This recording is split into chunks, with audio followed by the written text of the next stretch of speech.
It's me, the Matrix refugee, on a rather balmy evening, June 23rd. Well, it's early in the morning on June 23rd.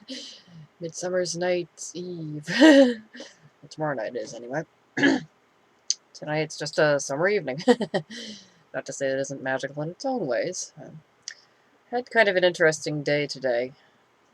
Had to do some errands. I had to buy some bird food for our little bird, our little Flurry, who isn't doing too well. We're not sure quite what's up with him. We hope it's just old age.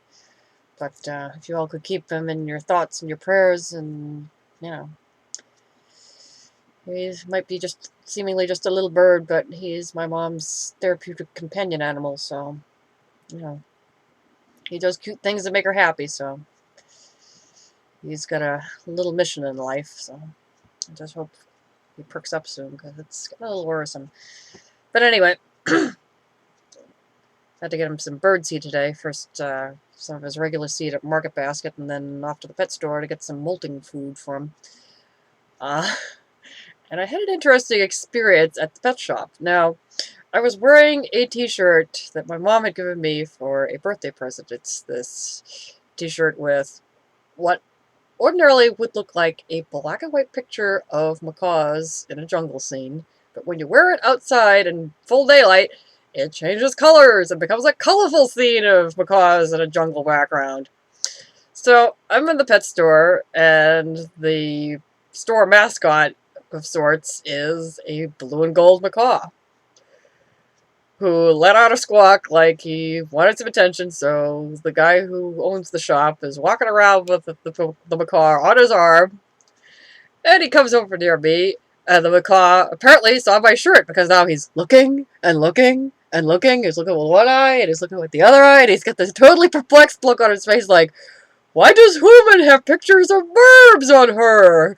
You know, he's totally fascinated and slightly perplexed by my shirt, which, you know, got the girl that worked in the shop giggling over it, and kind of had the owners going, hey, he likes your shirt.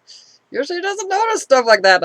So I was like, wow, I guess I wore the right shirt. So that was an interesting experience. It made my whole day perplexing a parrot.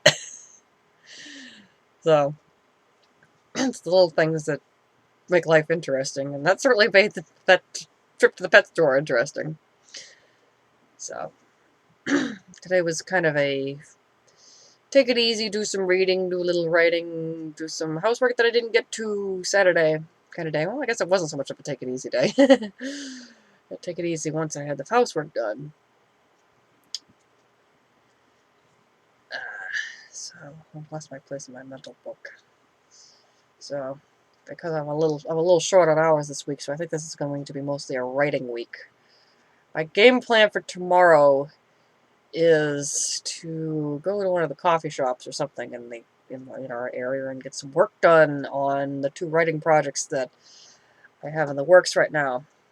Although tomorrow is also the day that I finally send out the Donut Grocery Horror story, which really needs to get out and get to somebody who might be interested in it. You know, I've got one anthology that I'm looking at it, and hopefully they'll accept it. If not, I got a couple others that I'm looking at that might be interested. And then there's the other 2 projects. One is the untitled Teenager Summoning a Shoggoth story.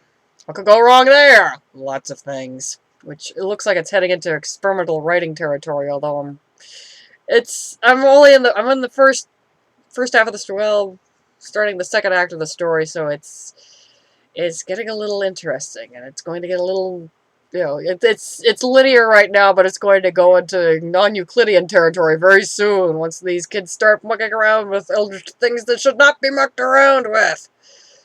Albeit that they're mucking around for a good cause. It's just, let's put it this way. If you summon a Shoggoth, it may not necessarily decide to eat the thing that you want it to eat. So, be sure you know what you're doing before you do the thing. They like to pick and choose their meals, and they may not choose what you want them to eat. And after all, the older things had trouble with their own creations, so us tiny little primates with our tiny little minds might have, you know, definitely have as much trouble, if not more, So there's that one. And then there's the Dunwich Romance. Well, that's the working title for it. I gotta come up with some other title for it that's a little less on the nose. Or maybe I should just call it the Dunwich Romance.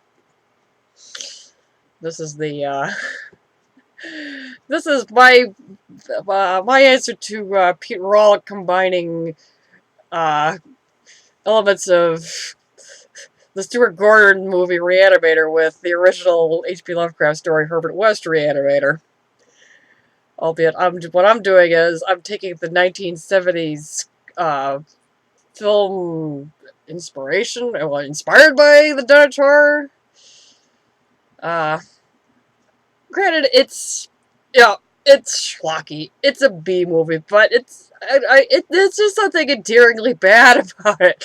And I mean, it's not exactly the best adaptation of Lovecraft, but it's, least of all the fact that they cast Dean Stockwell as Wilbur Whately, and he looks nothing like our 8-foot-tall, goatish-looking, elder god human hybrid in a person suit, you know? He does manage, however, to capture the innate weirdness of Wilbur's personality, so it's got that much going for it. So I'm just kind of taking the romantical elements of it and transplanting it onto some of the lacunae in the Lovecraft story because I don't know. I'm not sure exactly that Wilbur Whately is quite the villain that some people make him out to be. Professor Armitage included. I don't think he's a bad sort. I think he's just a little messed up and not sure where he stands, so that would make anybody a little, He's just misunderstood. Well, not exactly. I just think he's misconstrued, not necessarily misunderstood, So, playing around with that.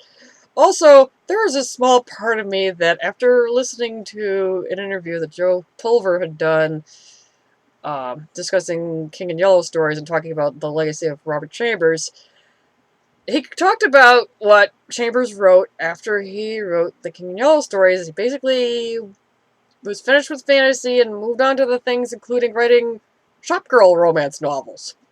Basically the equivalent of Harlequin romance novels. So, okay, you gotta do what pays the bills when you're writing. I guess that was his decision. That was what he did to pay the bills so he could focus on art, which was his other thing that he was into. But, so of course Joe Pulver says it's something to the effect of somebody needs to combine the two, and I'm thinking, I may just take the challenge there. I've read enough,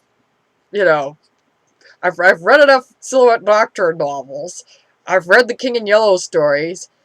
Although, granted, I'm more of the camp that thinks of the King in Yellow as, whatever the spooky entity that Lovecraft hinted at and Derleth ran with. Forgive me, for going into that territory, but I like that idea. It's what turns on the creative juices.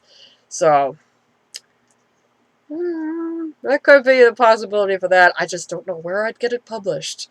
I might even try sneaking it under the door with the Silhouette Nocturne crowd, because, this is interesting.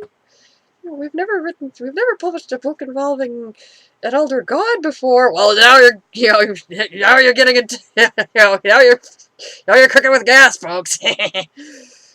Which would be interesting if they actually did publish it, because do not want to mess with the elder gods. They will drive you crazy. They will drive you totally, climbing the walls, bug eating nuts.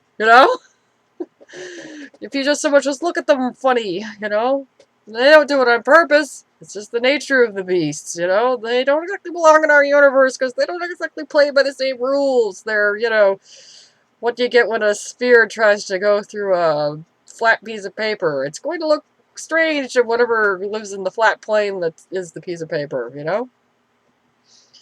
So, that could be fun. I'm not sure where to go with the plot, but,